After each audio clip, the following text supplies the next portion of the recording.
Alright, welcome back.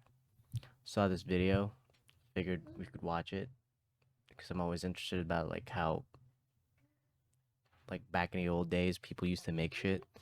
Like how like Egyptians made like parchment papers. If you hear the baby, she's just wilding. She's just back there. Just babbling.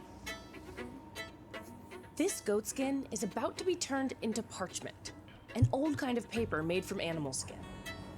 It goes through a laborious process of having every You know what? I think I was thinking of reed paper. Papyrus paper or whatever. last hair This is like the shit that they made in England and old Europe parchment paper. scraped off.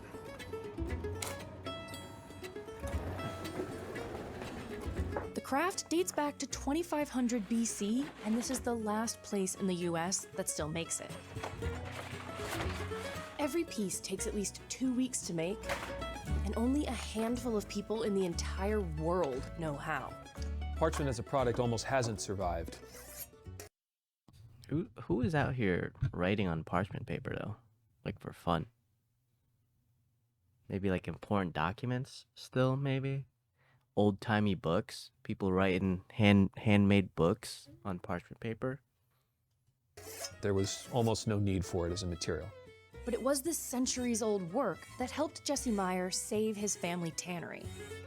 We visited their facility in Montgomery, New York, to see how it's still standing.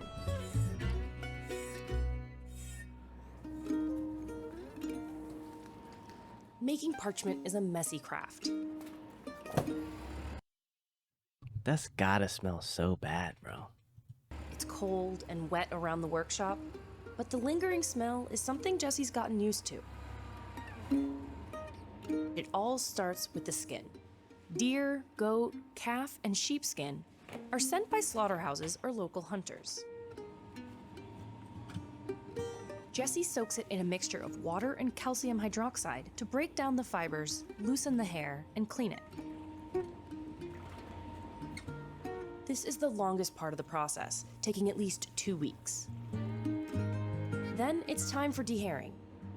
Wonder if it matters what type of Jesse animal they scrapes use. at the skin, pushing the hair off. Probably does not matter. He uses a makeshift tool, a 100-year-old piece of wood that has the perfect shape for the job. Even the hand tools that we use, most people have never seen before. And in some cases they don't exist, and I've had to, recreate these tools myself. After dehairing, he removes the extra meat layers on the other side. Ooh, They've installed juicy. machines to help speed this along, but sometimes Jesse prefers the traditional way. The more involved you can be with your own hands, the better and more control you have over the end product. But there is a point where if you're doing this on a commercial scale to try to be efficient and more economical, you don't really have the ability to handle each one by hand. Like a commercial or like a sight blade. That's a crazy looking knife. Put that on your forehead. The hides then go through a thorough rinse. That adjusts the pH level after weeks of intense chemical treatment. Jesse selects some of the clean skins to be dyed in a large drum. He uses plant-based pigments and water to create a range of colors.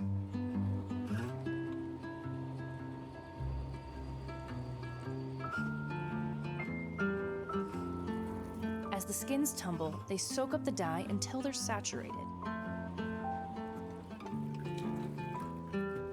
He hangs the skins to dry overnight so that the color spreads evenly throughout. You kind of like have seen these in tanneries, like in old old American like illustrations of like Indians and Native Americans. Like they'll just have like drying beds, and like in video games they'll have like these tanneries that stretch the items out like this. But I feel like they weren't making parchment. I wonder what those guys were making. Maybe like I know they made like jackets and like fur coats out of them to stay warm in the winter, but I wonder if they also made parchment from time to time. Maybe like strong rope or something. But most of the rinsed skins are left their natural white color and sent up to the dry room.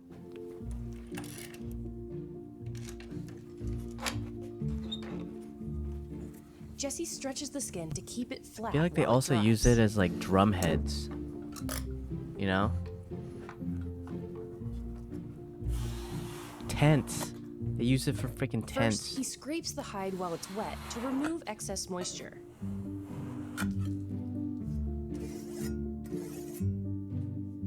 Then when it's dry, he shaves it to clear away tissue. It's crazy he doesn't just like He made fucking this medieval slash knife through in with there. a saw blade, a threaded rod, and leather. Its proper Latin name is lunellum, for its crescent moon shape.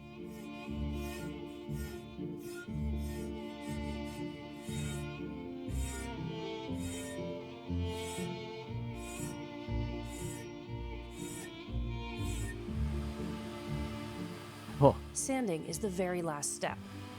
Jesse refines the surface, smoothing it out until almost every blemish is undetectable. you just see like some Native Americans back in the day have a sander straight up blasting Finally, this thing. the skin is now parchment.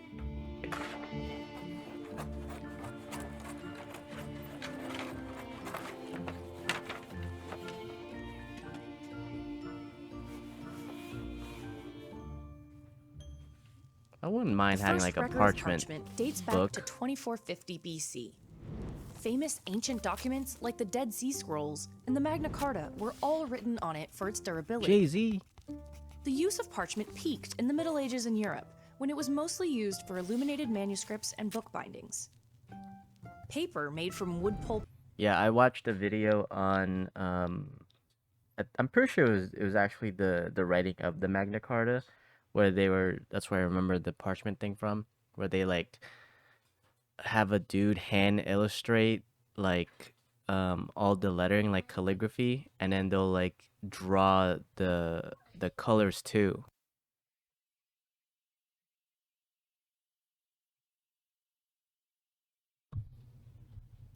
Or plant fibers, was invented in China around 105 AD. It made its way across Asia, the Middle East, and Europe through the centuries with the rise of literacy and the printed word. It was faster and cheaper to make. It quickly industrialized and rendered parchment virtually irrelevant by the 16th century. Early in the 20th century, designers incorporated parchment into high-end furniture and decor, and it is still used for that today. Preserving history is what saved parchment in this business. Conservators use the material to mend old manuscripts, make copies, and restore missing pages. It's been a very niche product. It is something that happens alongside of leather production, and that's how I kind of rediscovered and have been trying to sort of reapply it since then.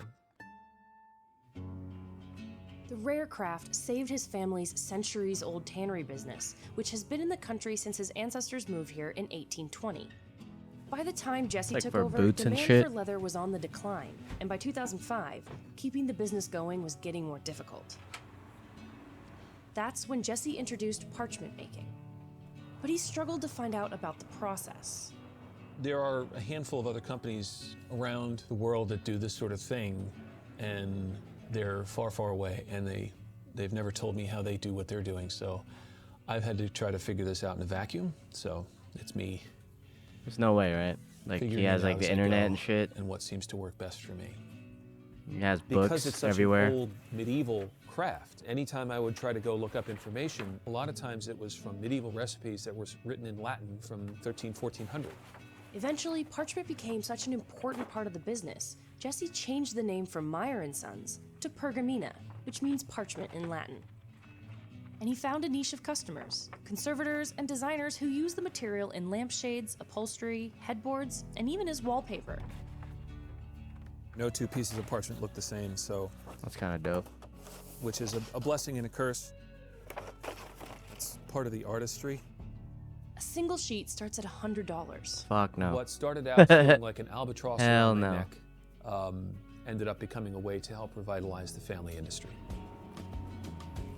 I want to be proud of this and to be able to pass it on to my family, and for people to know that skilled work like this is still being done in the world. It's being made right here in the United States by a family that's been doing it for 450 years.